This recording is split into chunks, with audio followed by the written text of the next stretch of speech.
Live stream. Okay.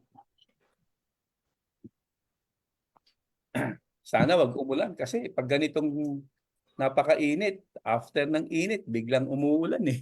Kaya naka-live na tayo. Alinsangan. Insangan eh. Oo. Tapos ng ulan, ng init. Oo. Kamusta na ba kayong dalawa? Ayos lang. Ito, nag-iinit. Init ba? Ating topic. Nag-iinit ba? Kalmahan mo lang, Brad. Na-excite lang, na-excite. Oo. Wait muna tayo ng ano natin, ng mga live viewers natin para at least bago tayo mag-start may nanonood sa atin. Oo. Kanina, parang extended na naman ang summer eh, no? Hindi mo maintindihan eh. Hindi pa bago-bago po. Pag umaga, summer. Pag hapon, tagulan na. Pag hapon, Oo. madalas na ulan eh. Pagkahapon na ulan eh. Pagka umaga, sobrang init, no? Pero kahit nga makulimlim, mainit pa rin eh. Anyway, bagay ilang linggo na lang siguro yan at ano, papasok na din ang ano.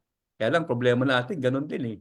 Kapag tag-ulan naman, okay, mas malaking problema. Reklamo naman tayo na wala. Oo, mas malaki problema pag tag-ulan eh. Kasi ang ano naman natin, yung baha. Diba? Ay, ako. Kaya ako, Anyway. Pero mas okay na tong ganitong tag-init kaysa tag-ulan kasi kahit pa Baha. paano tag-init, meron namang option, no? May Opo. option mag-ano tayo, mag-aircon o pumunta ka sa mall. Okay, pwede na. Diba? Okay na. Saka lang ng Pwede mall. naman. Pag sa tag-ulan talaga, wala, no choice ka talaga eh. Pag tag-ulan, wala na, baka ka na. Di ba? Kaya okay na rin tong ganito. Mas okay na yung tayo ay medyo mainit. Meron namang option na ano, may option naman na punta ka ng mall. Doon ka na lang tumambay. Ay, nako. Wait pa tayo ng konti. Meron na tayong 8 viewers. Shout out po sa inyong lahat ng mga regular po na viewers ng itong Grace Live. Wait lang po tayo sandali magparami pa po tayo ng ano ng ating mga manonood. Magandang gabi po sa mga sumusubaybay. Lalo na yung mga sharer natin. Salamat po.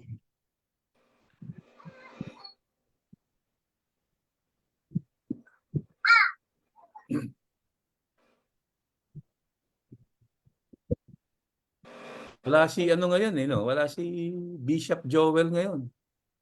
Mukhang down yung Busy kanilang yata. problema ng kanyang internet. Oo, down yung kanilang internet ngayon. May problema yata sa ano, PLDT. PLDT ba sila? Aba, Hmm. yung hihiramin daw niya, mukhang hindi yata nakahiram. Wala pa Okay. eh. Oo. Anyway, antayin na lang natin siguro kung makakahabol siya. Kasi sabi naman niya, itatry niyang humabol eh. Diba? Kung makahabol siya, di maganda. Kung hindi naman, bawi na lang siya next time. Okay, meron pa naman tayong next time. Okay. Better luck next time na lang muna si Bishop Joey. Okay, better luck next time. Sayang mga insight ni Bishop. Oo. Bawi na lang next week. Next time. Pakahusay pa naman bigay ng insight Oo nga eh. Di bale. Nanonood naman yata siya ngayon eh. Okay. Nood ka na lang muna. Brad, okay. Nood-nood ka na lang muna. Okay sana bukas eh. Kaya lang may Bible study ako bukas. Online din. Anyway, sige. So, mukhang tayo ay meron na at least konting viewers. Habol na lang yung iba sa atin. Bati muna tayo. Unahan ko na ang pagbati. Minsan pa mga kapatid, magandang araw sa inyong lahat. Magandang umaga, tanghali, hapon, gabi. Saan man kayo abutin itong ating program na to. Good evening po sa ating lahat. Good evening kasi gabi sa amin ngayon. Okay? And welcome po to Grace Life Forum. Kung saan dito po sa forum na to, ang pinag-uusapan po natin ay walang iba kung hindi mga bagay na merong kinalaman sa New Covenant na kung saan dito po tayo sumasailalim. Since we are under grace, kaya Grace Life Forum. Pinag-uusapan natin ang buhay sa ilalim ng biyaya. Okay? So, minsan pa, magandang gabi po sa inyo lahat. Ako po si Brother Henry Uy ng Grace Life Church. Dito po kami sa Binyan. Sa likod po kami ng Southwoods Mall. Okay? So, by the way, sa mga gustong bisitahin yung ating ministry, kami po ay nagsiservice sa 106, no? O kaya kung gusto niyo pong malaman, pwede naman kayong mag-comment dito sa aming page o dito mismo sa forum na to at ibibigay po namin sa inyo yung address ng ano. Malapit lang po kami sa likod lang kami ng Southwoods Mall. Malapit kami sa Southwoods Mall. Okay? So, good evening po uli, mga kaibigan, kapatid at kabiyaya. Diyan lamang po kayo, dito lamang po kami. Bati muna kayo mga kapatid. Gandang gabi po. Ako po si Brother Jed. Welcome po kayo sa ating forum. Lalo na yung mga sharer natin. Maraming salamat po sa mga patuloy na nag-share ng ating forum kasi talagang makikita po namin may mga nagre-response po, no? At maganda ang kanilang tugon. Kaya wag po tayong magsawa na ibahagi ang forum na ito. Gandang gabi po sa lahat. Okay, good evening. Ayan, shout out muna natin itong ating apat na viewer, no? Si Catherine Uy, si Doria Rizeron, Rebecca Andaya, at si Micaela Tabulo. Shout out sa ating viewer. Ito po muli si Brother Jerry ng Grace Life Church. Salamat sa patuloy na pagsubaybay at sa mga naabot itong aming live. Ganyan namin kayo na mag-like at mag-follow sa aking page para sa mga next natin na pag-usapan na i-update din tayo. Okay, ngayong gabi, very exciting din ng topic natin kagaya ng mga nakaraan. Pero ito, medyo masabi natin controversial din na topic. No? Oo, controversial din. Yes. Matagal na itong pinagtatalunan. Umabot ng 4 na siglo ang debate tungkol sa topic. Ano? 400 years, ano? At hanggang ngayon, tuloy pa rin ang debate tungkol sa topic na to. Ito ay tungkol sa ang kaligtasan ba ay nawawala o hindi. Tandaan mo natin yun, yung ating title ng ating pag-uusapan. Ang kaligtasan ba ay nawawala o hindi. Okay. May mga Kristiyano na naniniwala na posibleng mawala ang kaligtasan. Yan ay siyempre, kapag naging pasaway tayo, yun yung mga paniwala ng iba na nawawala ang ating kaligtasan kapag tayo ay nagpasaway. Meron din ng mga Kristiyano na on the other hand, hindi naniniwala na ang kaligtasan ay nawawala. Once saved, always saved. Once saved, always saved. Ayan. Ang proponent o nagpasikat sa teaching na ang kaligtasan ay nawawala ay si Jacobus Arminius. Kaya naiwala na sila yung mga naiwala ng kaligtasan ay posibleng mawala. Mawala. Yun yung mga tawag natin sa kanila, yun yung Arminianism sa ngayon. You know? Okay. Ang proponent naman o nagpasikat sa teaching na ang kaligtasan ay hindi nawawala, yung sinasabi natin once saved, always saved, ay si John Calvin. Kaya may tinatawag tayo ngayon na Calvinism. Sila naman yung naniniwala na ang kaligtasan ay hindi nawawala. Always saved. Always saved. Yes, Pastor.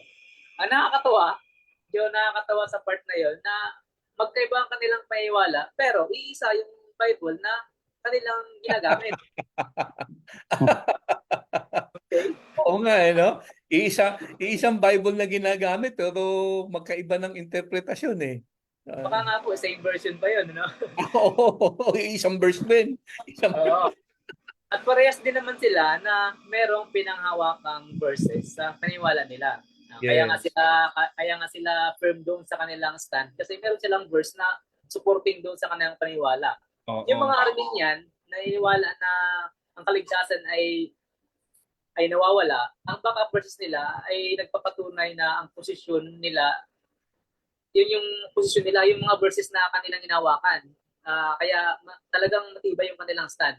Ganun din yung Calvinist. May mga verses din sila, may mga backup din sila na verse na nagpapatunay at pinawalan nila ng kanilang salvation, na ang salvation ay nawawala. Okay. Sino ngayon sa kanila ang tama? For sure. Parehas ano no? Oo. Parehas may verse eh. Parehas ano yan, parehas may pinangawakan. For sure, isa lang sa kanila ang tama. Agree po ba tayo doon? No? Hindi pwede parehas silang Yes. tama. Correct. So, ikaw naman na nagsusuri, nakakapanood ngayon, ang pinakamaganda natin gawin ay tingnan sa kanilang dalawa kung sinong merong mas tamang interpretation sa Bible. Yes. Correct. Okay, kasi 'di ba sa mga madalas natin na mga topics, doon nagkakamali doon sa paano i-interpret kasi nga 'di ba yung iba nagbabasa out of context. Kaya importante na tama yung interpretasyon ng ating paniniwalaan na verse. Okay. Bago natin simulan ang series na to, from the outset, gusto po namin na ipaalam sa mga viewers natin na ang posisyon namin, kami na mga dito, ng mga tagapagsalita, si Pastor, si Brother Jed, na kami po ay naniwala ng kaligtasan ay hindi nawawala. Yo, once and always save tayo. Yes. Pero hindi kami Calvinista, hindi Oo. tayo. Yun ang malinaw hindi tayo Calvinist. Yeah, sana reyna po sa ating mga viewers. Hindi kami Calvinist, pero same kami ng paniwala. Ang kaligtasan ay hindi nawawala. Pumapabor kami sa teaching na yun nga, once saved, always saved. Ito ay may matibay na batayan sa Bible. Kaya ang series na to, sa sentro ang usapan sa mga verses na piniwala natin ng mga Kristyano na ang piniwala ay nawawala ang kaligtasan. At i-prove na po natin ng kanilang interpretasyon sa mga verses na yon. Oo. Pero wait lang, bago tayo tumulak dun sa verses na yon ng kaligtasan ay parang seemingly, parang nawawala. Ang magandang pag-usapan po natin ngayong gabi is kung paano ba tayo naligtas. Yun ang importante. Yes.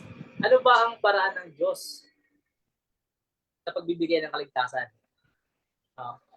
So dito po tayo magsisimula. Paano ba naligtas ang tao at ano ang paraan ng Diyos ng kaligtasan? Yes. So dito mahalaga na malaman muna natin na kung gaano tayo naligtas. Kung paano tayo maligtas para hindi na tayo ma-confuse kapag pinag-usapan natin kung nawawala ba ang kaligtasan o hindi. Okay, so ang tanong, paano nga ba tayo naligtas? O ano ba ang paraan ng Diyos ng kaligtasan? Kaligtasan. So, ayan, unahan mo niya po, Pastor. Doon sa ating tanong. Sige, so unahan ko na. Okay. Actually, yun naman talaga ang magandang pag-usapan muna. Bago nating guluhin ang utak natin kung ang kaligtasan ba nawawala o hindi. Okay. Alamin muna natin, paano ba naliligtas ang isang tao? Diba? Ba ngayon, tsaka na natin problemahin kung nawawala ba o hindi ang kaligtasan. Unahin muna natin yung paano ba tayo naliligtas? O paano ba tayo naligtas? I-lay down muna natin yung yung foundation. Pero tama yung sabi ni Ka Jerry na ang stand natin dito sa ating grupo, naniniwala tayo na ang kaligtasan natin secure. Hindi nawawala ang ating kaligtasan. Once saved, always saved ang ating paniniwala. But then again, hindi naman tayo Calvinist, no? Kasi tinanggap natin yung teaching ng once saved, always saved, not because of John Calvin, kundi it's biblical. Yun yung nasa Bible. Hindi dahil tayo ay sumunod doon sa system of theology ng Calvinism. Okay? Anyway, so going back doon sa paano ba tayo naligtas? O ano ba ang paraan ng Diyos ng kaligtasan? Okay? Now, iba-iba ang view ng maraming tao pagdating sa kaligtasan eh. no? Majority ng tao ang paniniwala. Kailangan mong paghirapan ang kaligtasan mo. You have to earn and work hard for your salvation. One time nga meron akong meron akong na-sharean, no? Nung sineshare ko sa kanya ang paraan ng Diyos ng kaligtasan at nabanggit ko sa kanya na wala siyang ibang gagawin kung hindi magtiwala lang sa Panginoong Hesus. Manampalataya siya kay Jesus sa Panginoon. Okay? At siya'y maliligtas. Alam mo ang sagot sa akin? That is foolishness. That is foolishness daw. Kasi hindi niya matanggap na ang kaligtasan ay ganun lang kadaling matatanggap, na wala kang gagawin kung hindi ikaw ay magtiwala lang sa Panginoong Hesus sa kanyang ginawa on the cross, na manampalataya ka lang sa kanya. Hindi niya matanggap yon. Now, naiintindihan natin siya. Alam mo kung bakit? Kasi ang default ng tao talaga is work. In other words, nasanay tayo doon sa para makuha mo ang isang bagay, kailangan mong paghirapan eh. Hirapan. 'Di ba? Kung halimbawa sa mga estudyante, lagi natin sinasabi, gusto mong makakuha ng mataas na grade, mag-aral kang mabuti. 'Di ba? Gusto mong maging honor student, magsunog ka ng kilay. 'Di ba? Sa mga nagtatrabaho, gusto mong ma-promote, sipagan mo ang pagtatrabaho. Gusto mong yumaman, maging madiskarte ka at maging masipag kang tao. So in order for us to achieve something, nasanay tayo doon sa you have to work hard for it. Walang libre, no? Walang libre. Kung gusto mong makuha ang isang bagay, paghirapan mo. Doon tayo nasanay. Doon tayo lumaki. Yun yung orientation natin. At maging sa mga anak natin, kung may mga anak kayo, no? Ganon din natin sila pinalalaki. Di ba? Ganon natin sila pinalalaki. Kung gusto mong makuha ang isang bagay, paghirapan mo yan. Ngayon, ang naging problema, dahil yun ang default natin, pagdating ngayon sa kaligtasan, nadala natin yun. Okay? Nadala natin. Ang paniniwala ngayon ng marami, para maligtas ka, kailangan mong magpakabait ng todo. Gusto mong mapunta ng langit? Gumawa ka ng kabutihan. Diba? So, hindi sila naniniwala na ang pagpasok sa kaharian ng Diyos, no, ang kaligtasan, para maligtas ka, wala kang gagawin. Hindi nila matanggap yung wala kang gagawin. Ang paniniwala nila, dapat meron. Okay? Dapat meron kang gawin. Halimbawa, sa Roman Catholic faith, di ba? Meron silang tinatawag na 7 sacrament, no? Kailangan sundin mo yung mga sacraments na yon. Tapos doon naman sa Islam, no? Meron silang 5 pillars of faith, tinatawag, no? Magbibigay ka ng alms, no? Kailangan mong tumulong sa mga hirap. Tapos magpe-pray ka at least 5 times a day, no? Yeah. Gaano ba kayo kadalas mag-pray? Okay? Sa Muslim, 5 beses isang araw kailangan mo mag-pray. Kahit tayo mga Kristiyano, pinakamarami na yata 3 beses, ano? Kasi tuwing kakain, sa umaga, tanghali, hapunan, di ba? So, sa Muslim, kailangan mong mag-pray 5 times a day, kailangan mong magbigay ng tulong sa mahihirap, at kailangan mo rin magpunta once a year doon sa Mecca, no? Mag-ano ka doon, mag-celebrate ka ng Hajj. Tapos meron pa yan, yung magpa-fasting kayo tuwing Ramadan, no? Meron silang ganoon. Okay? Tapos sa teaching naman ng Buddhism, no? Maraming mga requirement para ikaw ay ma-reach mo yung nirvana. In other words, maraming mga religious group at maraming mga tao din ang kanilang paniniwala. Ang kaligtasan, hindi mo yan makukuha ng wala kang gagawin. You have to work hard for it. Now, etong tanong, ano ba ang sabi ng Bible patungkol sa salvation? Meron sinabi si Paul na ganito sa Romans chapter 6 verse 20, Romans chapter 6 verse 20, anong verse ba yun? 23 at tagal ko na kasing hindi nabubuksan yung 6 na kung saan. For the wages of sin is death. 6:23, no? Kung di ako nagkakamali. For the wages of sin is death, di ba? Tama ba? 6:23. Tama. 23. Anyway, sabi ni Paul sa sa verse 23 of Romans 6, for the wages of sin is death, but the gift of God is eternal life. So according to Saint Paul, ang regalo ng Diyos, ang kaligtasan daw ay regalo. O sa Tagalog yan kasi sabi, ang kabayaran ng kasalanan ay kamatayan, subalit ang kaloob ng Diyos o regalo ng Diyos ay buhay na walang hanggan. So according to Saint Paul, ang kabayaran ng kasalanan, kamatayan, of course we all know that. Tapos yung buhay na walang hanggan daw or eternal life is a gift. Of course, alam naman natin pag sinabing gift, walang bayad. Diba? Gift nga eh. Pero kapag nakitang gift na may bayad. So, according to St. Paul, eternal life is a gift. Isa daw regalo. Na, paano natin na-receive paano natin ma-receive yung gift? Sabi niya ran, in Christ. So, kung ikaw ay na kay Christ, you will receive the gift of eternal life. So, lumalabas, ang kaligtasan is not something na pwede mong, not something na kailangan mong paghirapan. It's a gift. Hindi mo kailangan maging matalino para maunawaan yan. Ulitin ko yung verse na binasa natin. The wages of sin is death, but the gift of God is eternal life in Christ. So, yun daw eternal life is a gift. Gift. Pag sinabing gift, walang bayad. Libre. In Christ. Okay? Pag na kay Kristo ka, ikaw ay tatanggap ng buhay na walang hanggan as a gift. Sa Ephesians chapter 2, maganda yung pagkakabanggit din ni Apostle Paul. I-quote ko lang. Sabi ni Apostle Paul sa Ephesians chapter 2, sa verse 9 to 10, basahin ko lang, although itong verse na to ay kabisado na nating lahat, no?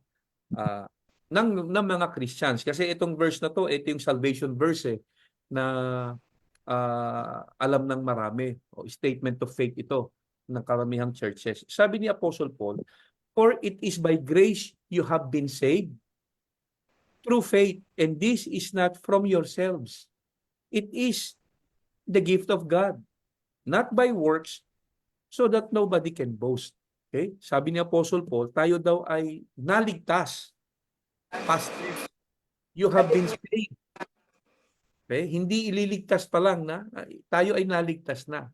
So dun sa mga hindi talaga sabihin natin very familiar with this verse, kasi marami sa ating mga kababayan ang paniniwala ang kaligtasan parang hindi mo naman kagad yan malalaman hanggat di ka pa namamatay, no? Pag namatay ka na, tsaka mo lang malalaman kung saan ka pupunta. Okay? Kumbaga, pag namatay ka na, tsaka mo pala malalaman kung ligtas ka o hindi. Pero according to this verse, sabi ni Apostle Paul, it is by grace you have been saved. In other words, naligtas na, have been saved. Past tense yan, hindi naman yan present tense. Okay? O hindi future tense. Sabi ni Paul, for it is by grace you have been saved. Naligtas na, hindi ililigtas pa lang. So, paano daw tayo naligtas? For by grace. Biyaya lang ng Diyos. Kapag sinabing biyaya, it's a gift. Unmerited yan eh. So, ito yung sinasabi niya sa Romans chapter 6 din, na for the wages of sin is death, but the gift of God is eternal life. Eternal life is a gift. Sabi ni Paul dito, for by grace you have been saved. Naligtas tayo only by grace, unmerited. Paano? Through faith. Okay? Yun yung sinabi ni Paul. Sa pamamagitan lang ng pananampalataya. For it is by grace you have been saved through faith. Tapos binigyan niya ng diin. This is not of yourself. It's a gift. So inulit na naman niya. It's a gift. Tapos sabi niya, not of works. Hindi mo ito pinaghirapan. So that no one can boast. Para daw walang magmayabang. So according to St. Paul, iisa ang kondisyon na binigay ng Diyos para maligtas tayo. Ito ay manampalataya ka lang. Okay? Manampalataya ka. Now, of course, kung ngayon mo lang nabasa ang verse na yan, ang tanong mo, kanino ka mananampalataya? Ang sagot kay Jesus. Yun yung sinabi ni Paul kanina sa Romans chapter 6:23. The wages of sin is death. The gift of God is eternal life in Christ. So, si Jesus yung tinutukoy niya na nagbigay ng gift of eternal life. So, ang eternal life, gift, walang bayad, hindi mo kailangan paghirapan. This is good news. Hindi mo kailangan paghirapan. It's a gift. Tapos, paano mo na-receive yung gift? Through faith. Yun yung sinasabi ni Paul sa Ephesians 2:8 and 9 o Ephesians 2:9 and 10 na kung saan sabi ni Paul, tayo ay naligtas na dahil sa biyaya ng Diyos sa pamamagitan ng pananampalataya. So ang kondisyon na binigay ng Panginoon para maligtas ang isang tao, walang iba kung hindi manampalataya lang tayo kay Jesus doon sa kanyang tinapos na gawa na siya ay namatay para sa ating kasalanan at siya ay nabuhay muli at ngayon ay nasa kanang kamay ng Diyos. So yun ang sinasabi ng Bible na malinaw. Okay? At hindi lang yan nag-iisa, marami pa yan. Palagay ko kayo, meron din kayong maipuprove o maibibigay na talata na kung saan pinapatunayan na iisa lang ang dahilan o kondisyon na binigay ng Diyos para tayo ay maligtas. And that is manampalataya lang sa Panginoon. Okay? So, kayo naman. Sino muna? Ako muna. Okay. So, Yun. dagdagan lang. Ay, ayan si nakahabol ah. Oo, wabol. Welcome sa live. Sakto lang, sakto. Oo. Sige, Joey. Jed? Sige po, suportahan po natin yung mga pahayag ni Pastor Henry, no? Ng verses na just parehong nagsasabi. Sa ano po tayo? Sa John 6, verse 40 at saka sa 47. 40 po. For my Father's will is that everyone who looks to the Son and believes in Him shall have eternal life. And I will raise them up at the last day. So isa pa, basahin ko pa yung 47. Very truly I tell you, the one who believes has eternal life. No? So, ayun, napaka-simple kung hindi natin pagpipilitan yung ating sarili, yung ating natutunan o saan man ang galing, napaka-simple lang po. Saan man ang galing, ha? Kasi, syempre, pag mayroon ka ng natanggap, ganito, ano man yun, nawawala. O, minsan nagiging hindrance yun para makita mo yung kung ano yung sinasabi ng verse. Ano ka meron ka ng meron ka ng nasa isip mo eh. So, dapat lagi tayong open. Alisin natin yung ating bias. Meron tayong theological bias eh. Lahat tayo meron tayong theological bias, pero hindi ibig sabihin laging masama 'yon. Pero kailangan natin yung ating biases ay ating i-submit sa scripture. So ngayon, alisin natin muna yung theological biases natin. Sabi nung dito, everyone who looks to the Son and believes in Him shall have eternal life. Simpleng-simple lang, di ba? So kung gagawin natin komplikado, tayo na nagbago doon. So ulitin ko sa 47, very truly I tell you, the one who believes has eternal life. Yun lang po. Yun lang naman eh. Wala nang kailangang paliwanag doon. Simple statement. Simple statement lang po yan. Hindi na kailangan, self-explanatory na. Oo. Hindi na natin kayaan pang i-exegete pa. Ikaw bro, Jerry. Ay, napakarami talagang verses na talagang nagsusupport na by faith alone talaga yung ating kaligtasan. So, isa sa may bibigay ko na verse. Napaka-common ang verse na to, no? Maraming naiwala dito, kinukote ito, memorize na nga nung iba. Pero, isa din naman, meron ng iba na naiwala pa rin, na ang kaligtasan ay nawawala. So, hindi naman tayo namimintang. Pero madalas talaga, masasabi talaga natin meron. Ito yung sa John 3:16. Diba? Sabi, for God so loved the world that He gave His only Son, that whoever believes in Him shall not perish but have eternal life. So sabi, diba? Napaka-common. Kahit bata, na-memorize nga yan eh. Pero ang sinasabi, most famous verse. Ang napansin natin dito, si Pastor kanina, marami siyang sinasabing yung ang normal ng tao is normal sa atin na naghahanap talaga ng gagawin para dun sa isang bagay na gusto nating makuha. Lalo na kung ang isang bagay na yun ay napakalaki. Ngayon, pag usapin eternal life, masasabi ba natin na ito ay napakalaking bagay? Oo Di ba? naman. Yes, napaka-importante nito sa lahat ng kung tayo man ay mag-alala sa mga bagay sa mundo, mas mag-alala tayo dito, eternal life, kasi ito yung buhay na nandun na tayo, wala na tayong magagawa, no? Pero pansinin natin, yun yung gusto nating makuha, dito sa sinabi na verse, walang ibang binanggit dito ang Lord sa verse na to. Whoever believes, maniwala ka lang, walang binanggit dito na work hard or gagawan mo ng kailangan mong kumilos, gumawa para sa malaking bagay na yun. Ang sabi lang is believe. Napakasimple. So, ganun lang, kasi ang eternal life, sabi nga kanina, is a gift. So, ganun lang din, parang wala siyang bayad, ang gagawin na natin, maniwala. So, ano ba yung paniwalaan natin? Of course, itong verse na to, yung mismong nagbigay ng eternal life, yung mismong nagbigay ng kaligtasan, yung nagsabi. So, dapat lang na maniwala tayo dun sa nagsabi. Sino yun? Si Lord. Anong paniwala natin sa Kanya? Yun, paniwala natin na siya ay namatay and He rose again from the dead. Niwala tayo, tapos na yun That was 2,000 years ago. So, done deal na, tapos na. Pag piniwala natin yun, mayroon na tayong kaligtasan. At isa pa na paniwala natin is yung He give us everlasting life. The moment na naniwala tayo, na tayo ay naniwala sa Kanyang ginawa. At that moment na tayo naniwala, meron na tayong eternal life. Sabi nga, whoever believes in Him shall not perish and have eternal life, no? Tapos, pangatlong bagay, maniwala tayo na ang binigay niyang kaligtasan, yung everlasting life na sinasabi niya, ay hindi nawawala. Bakit? Binanggit niya sa verse shall not perish but have eternal life. Hindi nawawala. Eternal, kaya nga po, eternal, di ba? So, yun yung pinaka maganda na nandito sa verse na ito.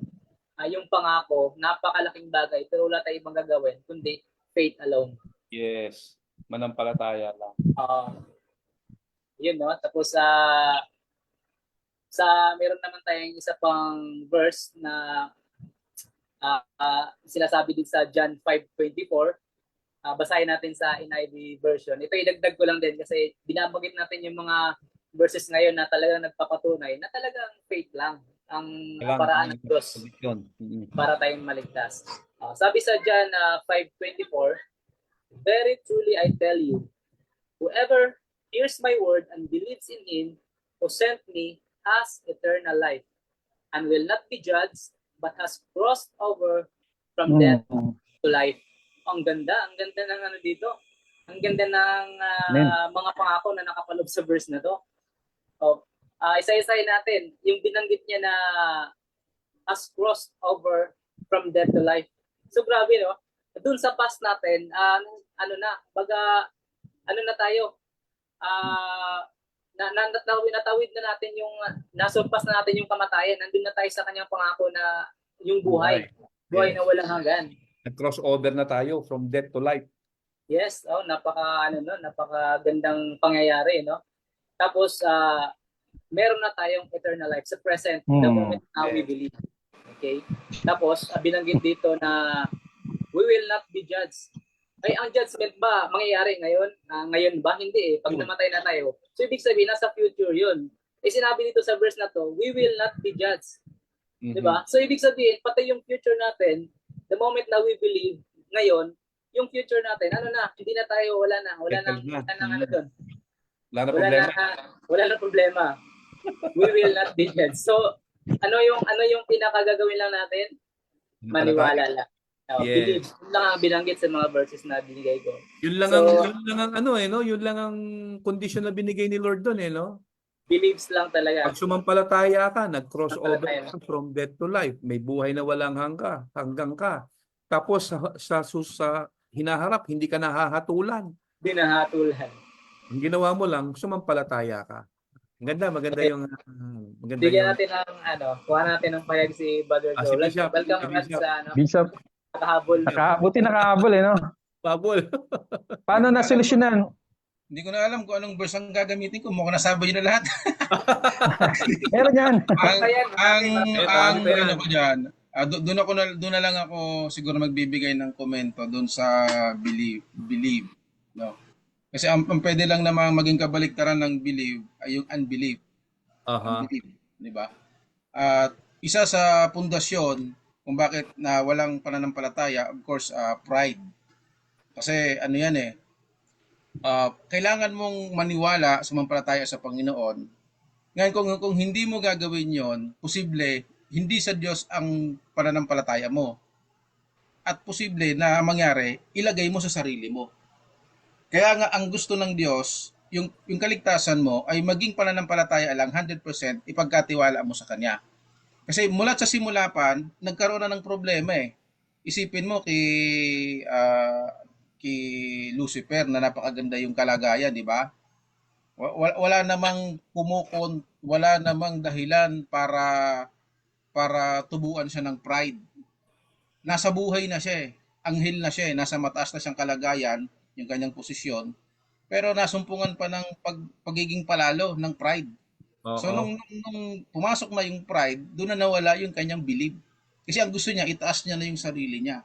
Kaya yung Okay. kaligtasan, ang ginawa ng Panginoon, gusto ng Panginoon, yung isang taong gustong manumbalik sa Kanya, ay ipagkatiwala niya ng buo yung kanyang kaligtasan sa Diyos.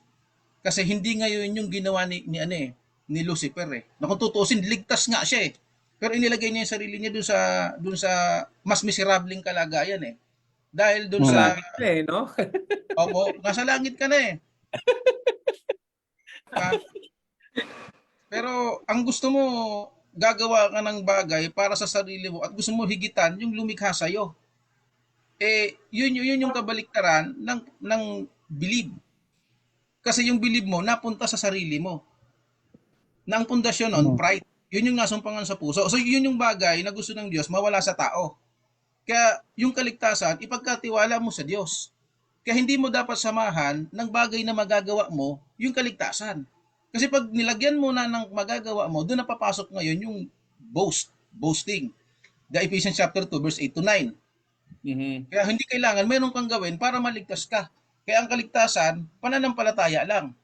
Aha. Kasi ang binabasag ng Diyos yung Mm. pagmamalaki ng tao. Yes. Right? May Kaya, ano nga bro di ba? Paano mo ayun Brad, pupurihin ng Diyos kung, di ba, paano mo pupurihin ng Diyos kung ikaw yung gumawa? oo. Paano ka nag Paano mo siya pupurihin sa pupunta ka sa simbahan every Sunday? Tapos ikaw gagawa ng kaligtasan mo. Ba't mo siya pupurihin? Di purihin mo na yung sarili mo. Oo. Ikaw gumawa ng kaligtasan mo. Ba't mo siya pupurihin? Hindi purihin mo sarili mo. Yun nga yan eh. Ang isa pang tao na natatanggalin niya yung kanyang belief sa Diyos, ay gagawa siya ng sarili niyang standard. Kasi ang Diyos naggawa na nga ng paraan eh. At eto na yun eh. Ngayon kung hindi mo tatanggapin yun, ikaw mismo ang gumawa ng paraan para sa sarili mo. Ang problema, kahit nga ikaw ang gumawa ng paraan, na ito yung paniniwala mo, nung nasa Romans chapter 2 yan eh, na yung mga walang batas, gumawa sila ng sariling panuntunan sa sarili nila, na yung panuntunan na yun, sila din naman ang lalabag. So kahit ikaw mismo ang maggawa ng panuntunan sa sarili mo para ka maligtas, ikaw mismo, lalabagin mo yon. Kasi yun ang nakalagay din sa Bible, sa Romans chapter 2, sinabi yan ni Apostol Pablo. No, kaya hindi mo talaga pwedeng ilagay sa sarili mo yung kaligtasan na ikaw lang ang gagawa kasi kahit ikaw mismo ang maglagay ng standard, hindi mo matutupad yun. So ang gusto ng Diyos, ibigay mo sa Kanya. No, believe no 100% sa Kanya talaga yung kaligtasan. Kaya ang daming verses, yung mga binigay po ng mga kapatid, Pastor Henry, si Brother Jed, si Brother Jerry, kulang pa po yung marami pa pong verse na pwedeng gamitin. Kung patutunayan lang na kung gusto lang natin talagang patunayan na yung kaligtasan ay sa pamagitan lang ng biyaya. So, lain kasi oras Pananampalataya. natin. Totoo. So, lumalabas, mahirap mang tanggapin ng karamihan sa mga nanonood, no, kung na pwede makasumpong itong ating video, na ang kaligtasan ay parang wala kang kailangan gawin, kailangan ho nating maniwala. Kasi yun po yung yun yung nasa Bible eh. Hindi naman natin Mm. yan na inimbento eh, no? So, gaya nga ng sabi natin kanina, since ang default ng tao, nasanay tayo doon sa kailangan meron tayong gawin para makuha mong isang bagay. O kung meron kang ninanais na isang bagay, kailangan mong paghirapan para makuha mo ito. Okay? Now, sa lahat ng bagay, applicable po yun. Pero pagdating sa kaligtasan, hindi po ganun ang paraan ng Diyos. Okay? Wala kang kailangang gawin na kabutihan o anumang mga bagay na paraan na sariling kapamaraanan upang makamit mo yung kaligtasang gusto mong makamit. Now, of course, hindi natin sinasabing huwag tayong gumawa ng mabuti. hindi natin sinasabi yon. Pero there is no amount of good works na pwede nating gawin to earn our salvation. Walang kahit gaano pa karaming Amen. kasi ang thinking ng marami ganito, no?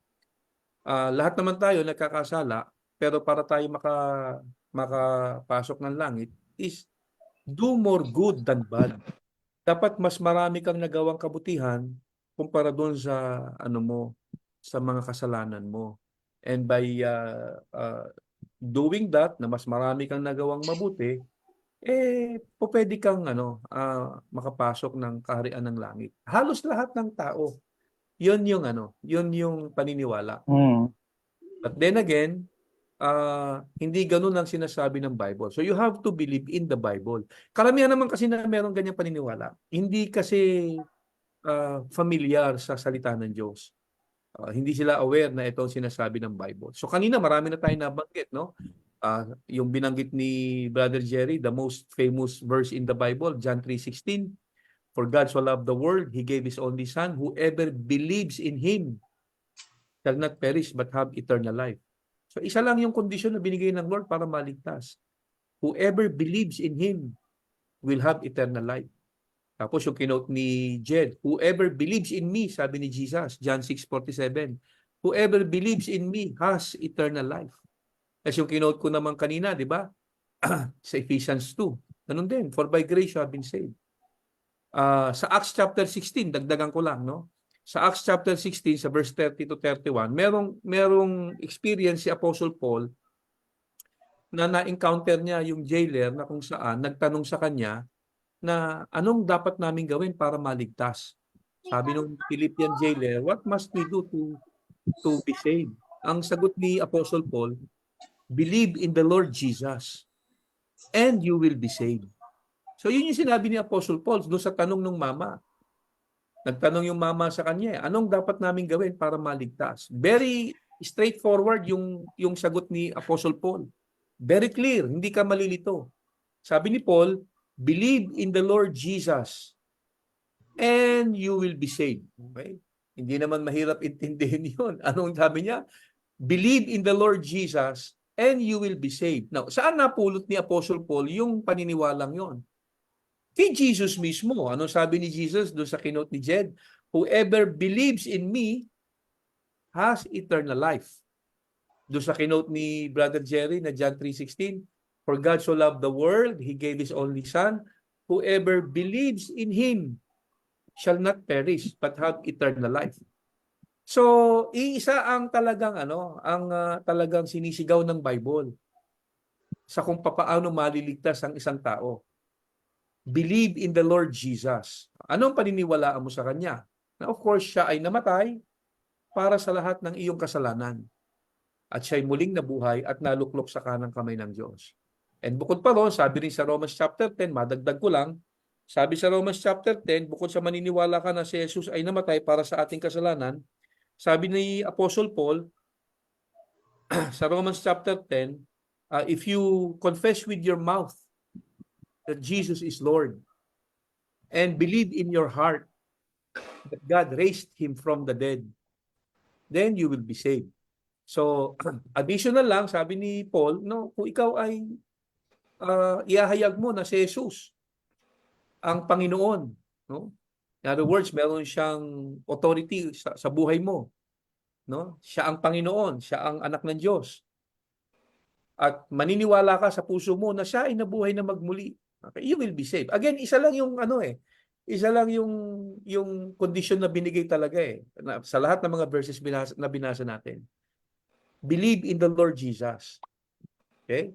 Dinagdag ko lang yung Romans chapter 10 na kung saan sinabi ron, if you confess with your mouth, Jesus is Lord, no? Kasi doon sa mga binanggit natin, na anong paniniwalaan mo kay Jesus, of course, maniniwala ka sa kanyang tinapos na gawa, which is namatay siya para sa ating mga kasalanan. Tapos Romans 10, idinagdag natin na maniwala ka na si Jesus ay Panginoon. Okay? Siya ay anak ng Diyos, may authority siya sa buhay ng lahat ng tao. Okay? So ang paniniwala talaga, ang turo talaga ng Bible, very clear teaching ng Bible, kung ano ang dapat gawin ng isang tao para maligtas, isa lang, sumampalataya ka kay Jesus. Okay? Yun lang na nag-iisa. Marami pa yan, yung mga verses na yan. Pero sa tingin ko naman, yung mga binitiwan natin, sapat na yan. No? John 3:16, John 6:47, John 6:40, Titus 3:5 pa, Pastor. ha? Titus 3:5 pa. Oo, tapos meron pang yung John chapter 11 verse 25 to 26 na sinabi ni Lord doon, I am the resurrection and the life. Whoever believes in me will live even though he dies. And whoever lives and believes in me will never die. No, napakalinaw nung mga sinasabi ni Lord, if you want to receive eternal life, isa lang ang dapat mong gawin, believe. Palagay ko naman, sa dami ng mga verses na yan na binanggit na natin, sapat ng dahilan yan para tayo ay maniwala na iisa lang ang ibinigay ng Panginoon na kondisyon para maligtas ang isang tao. Manampalataya ka. Whoever believes in Jesus. Okay? Now, of course, yung pananampalataya na yan, iklaro lang natin ng konti. Hindi ito yung pananampalatayang intellectual lang, yung sa utak lang. Kasi, sa totoo lang, kung lumabas ka ng kalsada, tanungin mo yung lasenggo, addict, kidnapper, karnapper, holdapper, lahat ng term na pasaway, no? Pag tinanong mo, naniniwala ka ba kay Jesus? Yung sasagot naman sa iyo niyan, oo. Siyempre. Galit pa yan. Ano kala mo sa amin? Kayo lang ba mga anak ng Diyos? Okay. Of course, alam natin, yung pananampalatayang tinutukoy natin, hindi yung intellectual faith lang. Ito may element of trust. No? Yung ipinagkakatiwala mo ang buhay mo, ang kaligtasan mo sa Panginoong Hesus. Hindi yung basta naniniwala ka lang sa isip. So merong element of trust, no? Pinagkatiwala mo yung buhay mo sa Panginoong Hesus. Yan. Okay? So baka meron pa kayong gusto idagdag diyan sa Yung sinabi ko. pastor, yung isa sa pinaka mga mapapaisip ka, bakit sinasabi ng Panginoon na yung naniniwala sa kanya ay hindi na mamamatay. Oo. Yung ko nabasa nyo na kayo, 11, John chapter 11 verse 25 to 26, di ba kausap niya si Martha. Tinutukoy na yon na yung maniniwala sa akin dahil akong resurrection ay hindi na siya mamamatay. Dahil ang common concept naman, lalo na ng mga unang panahon, na kaya namamatay kasi nagkakasala. Diba? Nagkasala kaya namatay. Mag-isip po sa Pablo nang sabi, for the wages of sin is death. So kaya ka mamamatay kasi nagkasala ka. Pero dito sinasabi ng Panginoon, hindi ka na mamamatay. So ibig sabihin, pinapakita niya na wala nang kapangyarihan yung kamatayan. Wala na siyang epekto. Kasi hindi ka na nga mamamatay. Ngayon kung iisipin mo, nung nagkakasala ka, yun nagdudulot ng kamatayan sa iyo, ang Diyos na mismo nagsabi, ang Panginoon sa gusto nagsabi, hindi ka na mamamatay. So ano pang magagawa nung kasalanan sa iyo kung hindi ka na mamamatay? Bakit ka ba mamamatay? Kasi nagkasala ka. Sabi ng Panginoon, hindi ka, yung maniwala sa akin, hindi na mamamatay. So pinalabas ng Panginoon, wala nang kapangyarihan yung kasalanan para patayin ka. Maniwala ka lang sa akin. So kung ang kaligtasan pamamagitan ng gawa, malabo pong kung yung gawa, malabo po siyang mangyari. Kasi klaro na po yung sinabi ng Bible na sumampalataya ka lang, maliligtas ka na. No, eternal life na nga yung ginagamit na salita minsan nga napapaisip ako, paulit-ulit na binabanggit sa Bible na nung ang Panginoon nagsasalita, laging eternal life ang binabanggit niya Kasi parang gusto niyang i-crossover yung kamatayan. Kumbaga wag na natin pag-usapan yung kamatayan. Crossover na tayo doon. Kaya nga eternal life na eh. Kung nananampalataya ka, may eternal life ka na. So wala nang usapin tungkol sa kamatayan kasi hindi ka na nga mamamatay eh. Tama. Galing. Siya. Dadagdag lang, Pastor, no? Sige. So, Bible lang bakit naman by believing? bawal magdagdag eh. At saka magbawas. Pero sa atin pwede magdagdag. Ah, no, so, bakit ba, by believing, no? Bakit hindi na lang kailangan may dagdag, di ba? So, bakit hindi na pwedeng dagdagan ng gawa ng tao o ng effort ng tao para makamtan yung kaligtasan? Ba't by believing lang, di ba? So, bakit ganun lang ang binigay ng Panginoon na kondisyon para maligtas ang isang tao? Alam nyo kasi napakahirap mamuhay sa performance-based salvation eh. Napakahirap mamuhay na nabubuhay ka sa kaisipan na kailangan mo mag-perform para maligtas o kaya manatiling ligtas. Walang kang kapayapaan sa ganung kalagayan. Wala kang peace, wala kang katiyakan, wala kang assurance na sa dami mong ginawa, di ba? Ang dami mo nang ginawa. Sabi, sunod sa 100 mong nagawa, sabi mo magsisikap ka na hindi ako gagawang kasalanan. Tapos yung pagdating ng 99, nagkamali. Pagtapos ng 99, nagkamali ka ngayon. Ano nang maiisip mo? Ngayon, magdududa ka na. Ligtas pa kaya ako? May time na mainit tayo sa Panginoon eh, di ba? May time na parang talagang gusto, mainit ka sa paglilingkod. Pero, hindi mo matatakasan yung time na babagsak ka minsan. Mag-aalinlangan ka. Ligtas ka pa. Magkakaroon ka ng ganun kapag yung paniniwala mo ay hindi rooted sa scripture. Kasi yung feelings, doon ka nakabase sa yung feelings, kung ligtas ka pa ba o ligtas ka ba talaga, nakadepende kasi sa yung sa yung performance. Lahat naman tayo pwedeng magkamali anytime.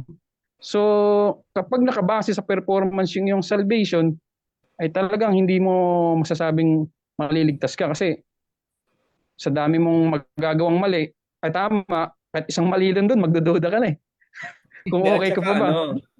Tsaka walang clear teaching sa Bible yung ang kaligtasan mo, kaya mong paghirapan. Walang gano'n. Kasi based na nga dun sa mga binasa natin na kinote natin sa John chapter 3:16, John chapter 4, John chapter 6:40, John 6:47, John 11:25, Romans 10:9, Acts 16:31, no? Meron pa ba akong nakaligtaan? Basta lahat ng mga verses na yan na binanggit natin, napakaliwanag eh. Iisa lang yung binigay na kondisyon kung paano magkaroon ng eternal life. And of course, pag sinabing eternal life, it talks about salvation. So ano ang binigay na condition? That is only to believe. Wala nang iba. And by the way, merong kanina ako nakitang question. Tinatanong dun sa natin, merong nagtanong na basahin ko na nga kay Ricky Mufastan. Sabi niya, hindi Ricky, ito pala, I'm sorry. Kay Alvin Noscal. Ang tanong niya, paano po yung mga Kristiyano na nagpapatuloy sa pagkakasala? Okay. So salamat Alvin sa iyong tanong. Kaya lang hindi kasi natin masasagot ngayon yan sa topic natin. Gawa ng ang pinag-uusapan muna natin sa ngayon is ano yung kondisyon na binigay ng Panginoon para maligtas tayo. Okay? So, pero yung tanong nyo may kinalaman sa ating pong team, no? Yung series natin. Kasi lalabas itong topic natin ngayon ay series eh. Ang kaligtasan ba'y nawawala o hindi? And since nabanggit na natin kung ano yung ating position, naniniwala tayo ng kaligtasan natin ay secure. In other words, hindi siya nawawala. So, masasagot natin yung tanong ni Alvin kung papaano yung mga Kristiyanong nagpapatuloy sa pagkakasala. Kasi basically ang tanong niya, yung mga Kristiyano nagpapatuloy sa pagkakasala, sila ba ay ligtas pa o hindi na? Yun yung tanong niya, no? So ihahang muna natin yung kanyang question, pero salamat Alvin, pero gusto lang muna nating i-lay down yung foundation na ang binigay na kondisyon ng Panginoon para tayo ay maligtas, iisa lang. Wala nang iba. Sumampalataya ka sa Panginoong Hesus. Okay, anong sasampalatayanan mo sa Kanya? Yung Kanyang tinapos na gawa at kung sino siya o ano siya. Sino siya? Siya ang anak ng Diyos. Diyos na nagkatawang tao. Siya ang Panginoon na merong authority sa buhay natin, may claim sa buhay natin. Ano ang Kanyang ginawa? Namatay siya para sa ating kasalanan. Siya ay nilibing at muling nabuhay at ngayon ay umakyat ng langit at ngayon ay nasa kanang kamay ng Diyos. Okay, so yun yung ginawa ng Panginoong Hesus. So iisa lang ang binigay na kondisyon para maligtas tayo. Manampalataya tayo sa Panginoong Hesus. Yun lang. Okay? Napakaganda. No? Sana naging malinaw sa lahat. No? Ang daming verses nating nabanggit. Talagang ang kailangan lang is manampalataya. Only by faith kaya tayo nagkaroon ng salvation. Correct. Okay, so pero paano naman tong itong verse sa Bible na maaari siyang sabihin ng ibang nakakabasa or maaring pinawalaan ito Hindi lang na hindi lang faith alone yung kailangan gawin ng isang Kristiyano, isang tao para magligtas. Nabasa ko yan. Basahin natin. Sa Book of Acts, Sabi ko na, nasa Acts yan eh. verse 2, Acts 2:38. Oo. Kaya lang, medyo maliit na. Si Peter Peter ang replied, nagpasakta. Okay, repent and be baptized, every one of you, in the name of Jesus Christ, for the forgiveness of your sins, and you will receive the gift of the Holy Spirit. Yung iba kasi sinasabi na dito, yung word na repent, ito yung ito yung magsisi ka. Kailangan mo magsisi para ikaw ay, anong sunod na nandito na first, para mabigyan ng forgiveness. So, ano po masasabi natin dyan, Pastor? Sa mga si Joel ang may masasabi dyan. Si Joel. Yung verse ito. Nag-iisip pa nga lang ako eh. Pero may bibigay tayo dyan. Tapos ipapasa ko uli kay Pastor. Yung repent po kasi, ano yan eh, changing of mind. Nung panahon po na sinabi yan, ang pinaniniwalaan ng mga Hudyo ay kailangan sundin yung kautusan. Di ba? Yun eh. So kung yung repent ay metanoia, di ba? Changing of mind. Diba? Ang ibig sabihin, ang common inisip kasi ng tao na pag repent, talikuran mo yung kasalanan. Turn from sin. Yung po yung yung parang sinasabi, common. Pag nag-repent ka, talikuran mo, wag mo nang gawin. Yes. Yun yung tradisyon na matagal nang pinaniniwalaan ng marami na ang repentance daw, yung pagsisi, ganon. Pero hindi naman po ganon yun eh. No, sa Greek word ay hindi po ganon ang kahulugan. Yung metanoia, ang ibig sabihin ng repent na yan. Yes. Ang ibig sabihin po yan, baguhin mo yung kaisipan mo. So kung iba pa ilalatag mo doon sa panahon na ito'y sinabi, ang kausap po ay mga Hudyo, ang pinaniniwalaan nila ay yung kautusan na magliligtas sa kanila, yung mga bagay na magagawa nila para sila maligtas. Ang sinasabi dito ni Apostol Pedro, baguhin nyo yung kaisipan ninyo. Yes. Yung dating tinakwil ninyo si Kristo at pinapako ninyo sa krus ng Kalbaryo, namatay, nalibig, nabuhay, maguli, siya ngayon yung paniwalaan nyo. Dati yung hindi pinaniniwalaan, so yung dati, ngayon, paniwalaan ninyo. So ano kayo, baguhin yung isip nyo, dati kayo paniwalaan nyo, so magbago kayo ng isip nyo. Correct.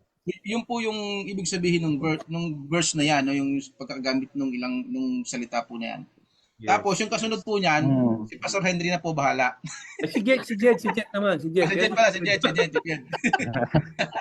Para, siguro nakapag-isip ka na niyan, Brad. Kasi mahaba na rin nasabi ko. Okay. So yun nga po, maraming lagi nagsasabi ng repentance. Pero sa totoo lang, hindi talaga nila naintindihan kung ano yung kahulugan noon. At maraming parang yung repentance is isang gawa na kailangan mo itong gawin para mapatawad ka. So lumalabas na meron pa rin dapat gawin para so ang aking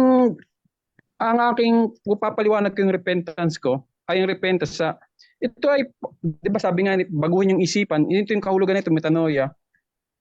Ang nasabi na ni Joel, Brother Joel, ito sa akin, magbago ka ng isip, ibig sabihin, from pagtitiwala mo sa sarili mong paraan ng kaligtasan, papunta sa pagtitiwala sa ginawa ni Kristo. Yan ang repentance kasi di ba yung mga tao nagtitiwala sila sa kanilang sariling kakayanan, unrenewed mind pa yan. Pero pagka gusto mo ng repentance, baguhin mo yung estilo mo, paniniwala mo, at magtiwala ka naman ngayon sa ginawa ni Kristo. Yan ang repentance, pagbabago ng isip at paraan. Para yan ang i-define ko yan sa sa paraan ko pag-define yan ang sasabihin ko. Yun ang pagbabago ng isip. Pag alis na yung pagtitiwala sa sarili, papunta sa pagtitiwala kay Kristo sa ginawa niya. Yan lang, si pastor na bahala sa Basta na bola. Actually, talagang talagang nagkakaroon ng confusion with regards diyan sa salitang repentance. Kasi nga ang common thinking ng napakaraming tao with regards to the word repentance is turn from sin, pagtalikod sa kasalanan. So ngayon, kung binanggit nga yung repent for the forgiveness of sins, so kondisyon para ikaw ay maligtas, kondisyon para kasi yung pag napatawad ka ng kasalanan, yun yung kaligtasan din. Hindi ka naman maliligtas kung hindi ka mapapatawad sa kasalanan eh. So dahil sinabi ni Apostle Peter na repent for the forgiveness of sins, so kailangan mo ngayong mag-repent para ikaw ay maligtas, para mapatawad sa kasalanan. Now, yung ba ay nagko-contradict doon sa mga verses na binanggit natin na kung saan iisa lang yung condition na binigay ng Lord para maligtas, and that is to believe? Actually, hindi. Kasi nga, sabi nga ni Joel, ang original Greek word for repentance is metanoia. Galing yan sa dalawang salita, meta at saka noia. Yung meta means change, tapos yung noia o nous, doon natin nakuha yung salitang nous means mind. So combining the two words together, change of mind. So tama yung sabi ni Joel na kung saan ang kausap ni Apostle Peter, yung mga Hudyong nagpako sa Panginoong Hesus sa krus, kasi sabi nila, magpalit na kayo ng isipan ninyo. No, kung dati hindi kayo naniniwala kay Jesus, maniwala na kayo. So yung word na repentance simply means change of mind. Magpalit ng isipan. Yun yung original word na ang kahulugan, magpalit ng kaisipan. So hindi pagtalikod sa kasalanan. Na alam niyo kung bakit nagkaroon ng ganong meaning? Kasi nung i-translate yung Greek to Vulgate, no, yung Latin, yung word na repentance, which is metanoia, pagdating sa Vulgate, naging repoinitet o poinitet, na ang ibig sabihin naman, ginawa nilang parang feeling sorrow from sin, parang ganon yung idea, no? Pagtalikod sa kasalanan. So nagkaroon ngayon ng different meaning nung magkaroon ng ibang translation na. Pero yung original, kaya maganda babalik ka doon sa original eh. No, hindi naman tayo mga Greek scholar, nataon lang naman na meron ng mga available resources ngayon, may mga apps na, andyan yung mga Greek interlinear na po pwede nating silipin kung ano yung original word, kung ano yung pinanggalingang salita, na tetrace ngayon natin yung pinanggalingang salita. So ngayon, ang pinanggalingang salita is metanoia, which simply means change of mind. Ngayon, with regards to sin, so syempre, kung nag-change of mind ka, ganon din yon with regards to sin. Kung ano yung sinasabi ng Bible na kasalanan, dapat tanggapin mo na rin na kasalanan. Magpalit ka rin ng kaisipan tungkol sa bagay na yan. Diba? Kung sinasabi ng Bible, kasalanan yung magsugal, no? Dapat tanggapin mo. Huwag mong isipin na piso-piso lang to. No? Naglilibang lang kami. Okay? Parang palipas oras lang. Ay, hindi. Mapa yan ay piso, mapa yan ay 1,000, basta sugal, yan ay sugal. So, yun yung sinasabi ng Bible. You need to change your mind, no? Kung ano yung sinasabi ng Bible na kasalanan, change your mind din. Kailangan, tanggapin mo na rin na kasalanan yan. So, yun yung, kung in connection with sin, in connection with sin. But basically, the word repentance simply means change of mind. So, hindi siya nagko-contradict doon sa merong additional condition na work. Kasi kung ang repentance, ang kahulugan ay pagtalikod sa kasalanan, so merong ang additional work ang salvation. Hindi sapat yung manampalataya ka lang. Kailangan, umiwas ka na sa kasalanan para ikaw ay maligtas. So ang kaligtasan mo na ngayon, hindi na by grace through faith. Kung hindi, by works na. At dahil umiwas ka sa kasalanan, nagpakatatag kang huwag Effort yun. magkasala, kaya ka maliligtas, ang lalabas niya, meron ka ng ipagyayabang pagpasok mo ng langit. Pwede mo nang sabihin, kaya ako napasok ng langit kasi talagang pinagsumikapan ko na umiwas sa lahat ng kasalanan. So, kukontra na to doon sa sinabi ni Apostol Pablo, doon sa Ephesians 2, 9-10, o 8 and 9. Sabi ni Paul, naligtas kayo only by grace through faith, not of works. It's a gift, not of works, so that no one can boast. Para walang magmalaki. Ngayon, kung ikaw ay naligtas dahil umiwas ka pinilit mong makaiwas sa kasalanan kasi yun yung pagkakaintindi mo ng repentance, pagdating mo ng langit, meron ka ng ipagyayabang. Sabi ni Paul, walang magyayabang sa langit. So, yun lang. So, hindi siya nagko-contradict dun sa So, maganda yung tanong ni Jerry kasi yan yung kalimitang papasok .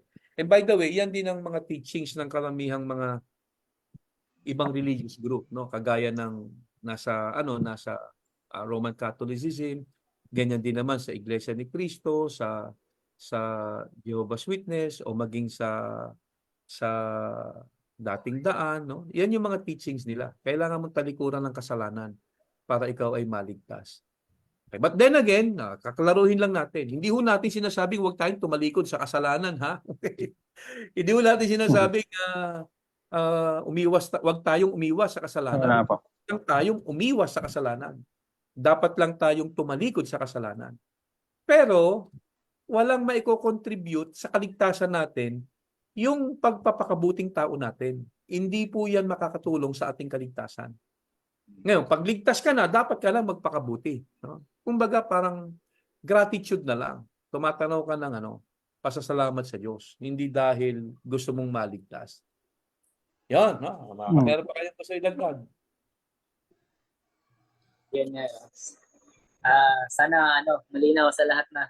Grabe, sobrang dami na ng mga verses na talagang nagpapatunay na ang kaligtasan ay hindi nawawala. At kami dito na yung mga tagapagsalita ay naniniwala na ayon ang aming kaiwala ng kaligtasan ay hindi nawawala. Okay, sana naging malinaw sa lahat at yung sa last natin na pinag-usapan kanina, yung about repentance, na ang meaning ng repent is not turn from sin, kundi change of mind. Okay, bago tayo magtapos, paano naman yung yung nabanggit natin kanina sa nung nag-intro pa tayo na yung isang pananaw na kaligtasan ay nawawala. Diba? Meron tayong binanggit kanina. Tapos kanina lang, ngayon lang, sinundan natin na tayo nagpapaliwanag kung paano hindi nawala yung kaligtasan. So dahil nga may binanggit tayo na may mga Kristiyano na pinanghawakan na ang kaligtasan ay maaaring mawala. Pagpasaway. Naging pasaway. Pag naging pasaway tayo. At tingnan natin sa John chapter 15, verse 1 to 4. Okay, basahin lang natin bago po tayo magtapos. Ito po ay ating pag-usapan para sa next natin na topic kasi medyo kinakapos na rin po tayo sa oras. Okay, sabi dito, I am the true vine and my Father is the gardener. He cuts off every branch in me that bears no fruit, while every branch does not bear fruit, he prunes, so that it will be even more fruitful. Sa chapter 3, you are already clean because of the word that I have spoken to you.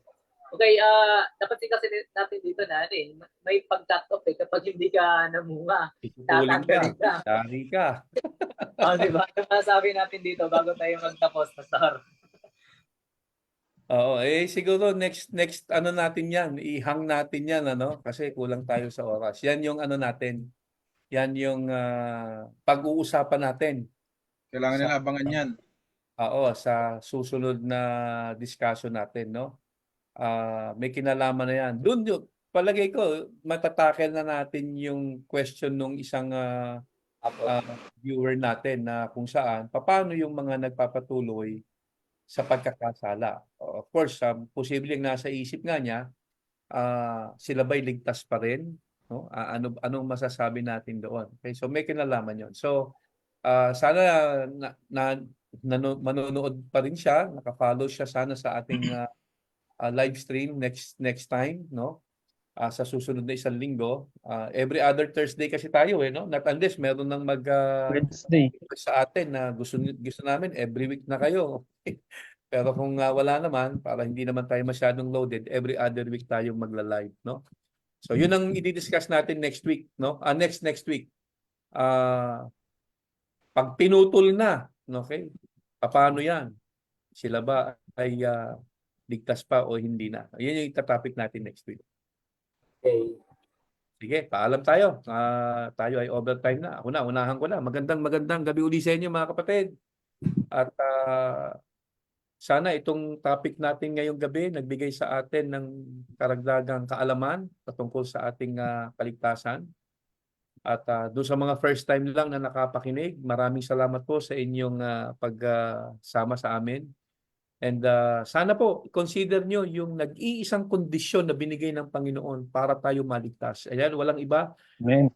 Tiwala ka lang sa Panginoong Yesus. Ipagkatiwala mo ang Amen. buhay mo sa Kanya. Sumampalataya ka ng buong buo na siya ang namatay para sa lahat ng iyong kasalanan at ikaw ay maliligtas. Okay, ito po ulit si Brother Henry Uy. Magandang gabi po sa inyong lahat. Okay. Okay, magandang gabi. Patuloy si Brother Jerry. Ganun din po. Sana malinaw sa ating lahat na talagang wala tayong ibang gagawin kundi ang maniwala para sa ating kaligtasan. Yes. Yung kaligtasan natin, ano yan, identity natin yan eh. Kaya ngayong naligtas, tinatawag na anak ng Diyos.